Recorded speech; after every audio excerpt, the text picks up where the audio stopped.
నమస్తే ఎన్డీఎల్ఎస్కి స్వాగతం. వార్షిక మహాసభలు ఫిబ్రవరి 9, 10, 11 తేదీల్లో నిర్వహించుకోబోతున్నాం.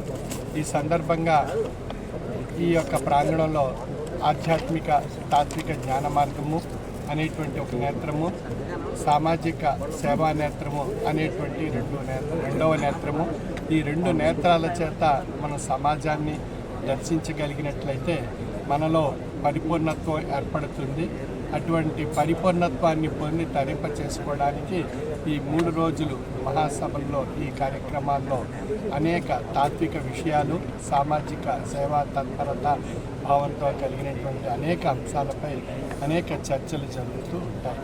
ఈ విధంగా తాత్విక జ్ఞానం ద్వారా మనలో మానసిక వికాసం ఏర్పడుతుంది.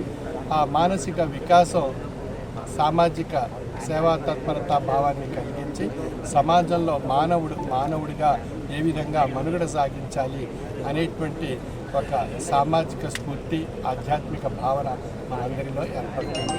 భగవంతుడు ప్రసాదించినటువంటి పవిత్రమైనటువంటి మానవ జన్మను మనం సార్థక్యం చేసుకోవాలి అన్నట్లయితే మన జీవిత యొక్క అర్థాన్ని పరమార్థంగా పరిణామ రూపంలో పొంది తరింప చేసుకోవడానికి మనం ప్రయత్నం చేయగలిగినట్లయితే మనలో ఉన్నటువంటి ఆ భగవత్తత్వం మనకు తెలియబడుతుంది.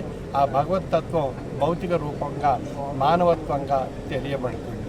అందుచేత ఈ పీఠం యొక్క తత్వము మానవత్వమే మతము, మానవత్వమే ఈశ్వరత్వము అనే సూఫీ ఆర్ష సిద్ధాంత ప్రాతిపదికపై మోసి సర్వమత సమ్మతమైనటువంటి ఆధ్యాత్మిక తత్వాన్ని ప్రబోధిస్తూ మనలో ఉన్న జడత్వాన్ని తొలగించుకొని ఈశ్వరత్వం వైపు తాత్విక జ్ఞానము ద్వారా ఏ విధంగా మన జీవన విధానంలో ప్రయాణం సాగించవచ్చు అనే తాత్విక అనుభూతిని కలిగిస్తూ సామాజిక స్ఫూర్తిలో మన వంతు భగవంతుడు మనకు ప్రసాదించినటువంటి అవకాశాన్ని తోటి మానవుడికి సేవ రూపంలో ఏ విధంగా చేసుకోవచ్చు అనేటువంటి విషయాలన్నీ కూడా మనం గ్రహించి తరించేటువంటి అద్భుతమైనటువంటి కాలము 9, 10, 11 ఫిబ్రవరి.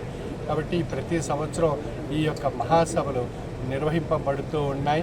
1928 నుండి ఇప్పటి వరకు నిర్విఘ్నంగా నిరాటంకంగా ఈ మహాసభలు నిర్వహింపబడుతున్నాయి. 1928లో షష్టమ పీఠాధిపతి డాక్టర్ ఉమర్ అలీషా సద్గురువర్యుల స్వగృహనందు ఈ కార్యక్రమాలు నిర్వహింపబడేవి. ఇప్పుడు ప్రస్తుతం ఇది పాతాశ్రమం నుండి కొత్త ఆశ్రమంలో 2000 సంవత్సరంలో ఇక్కడ మార్పు చేసి 2000 సంవత్సరం నుంచి 2025 వరకు ఇప్పటి వరకు 25 సంవత్సరాలు ఈ కొత్త ప్రాంగణంలో నిర్వహించుకుంటున్నాం. ఈ విధంగా ఇప్పటి వరకు 97 సంవత్సరాలుగా ఈ మహాసభలు ఎంతో ఘనంగా నిర్వహించుకుంటూ సమాజంలో ఒక ఆధ్యాత్మిక చైతన్యాన్ని, సామాజిక సేవా చైతన్యాన్ని కలిగిస్తూ మానవుడిగా మనుగడ సాగించేటువంటి దిశగా పయనింపజేస్తూ అనేక తాత్విక విషయాలు అనేక ప్రాంతాల్లో, అనేక దేశాల్లో, అనేక రాష్ట్రాల్లో ఈ యొక్క ఆధ్యాత్మిక తత్వం విస్తరింపబడుతుంది. అనేక యూనివర్సిటీల్లో కూడా ఈ ఆధ్యాత్మిక సెమినార్స్ కూడా నిర్వహింపబడుతూ ఉన్నాయి. ఈ విధంగా ఈ యొక్క పీఠం యొక్క తత్వం నలుదిశలా వ్యాప్తి చేయాలనేటువంటి ఒక బృహత్తరమైనటువంటి సంకల్పము.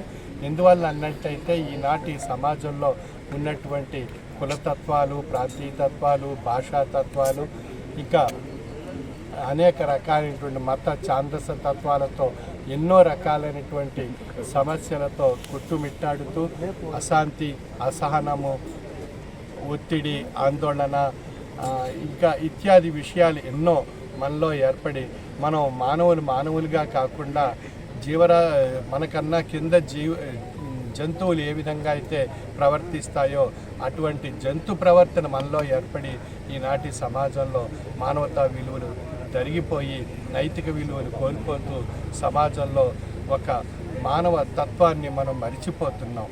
అంచేత ఆ మానవ తత్వాన్ని మనలో గుర్తు చేస్తూ మనకు భగవంతుడు ప్రసాదించినటువంటి మేధస్సుని జ్ఞాన సంస్కృతి చేత మన సంస్కారాన్ని ఏర్పరించుకుని మానవుడిగా మనుగడ సాగించాలి అన్నట్లయితే ప్రతి ఒక్కరికి ప్రతి మత ధర్మస్థులకు, ప్రతి కులస్థులకు, ప్రతి ఒక్కరికి, మానవులందరికీ ఆధ్యాత్మికత అనేటువంటిది అవసరము. స్పిరిచువల్ సైన్స్ అనేటువంటిది ఈరోజు ఈనాటి సమాజానికి ఎంతో అవసరము. శాస్త్ర విజ్ఞానానికి మించి ఉన్నటువంటిది స్పిరిచువల్ సైన్స్. అందుచేతే philosophy is the science of all sciences అని చెప్తున్న తత్వవేత్త.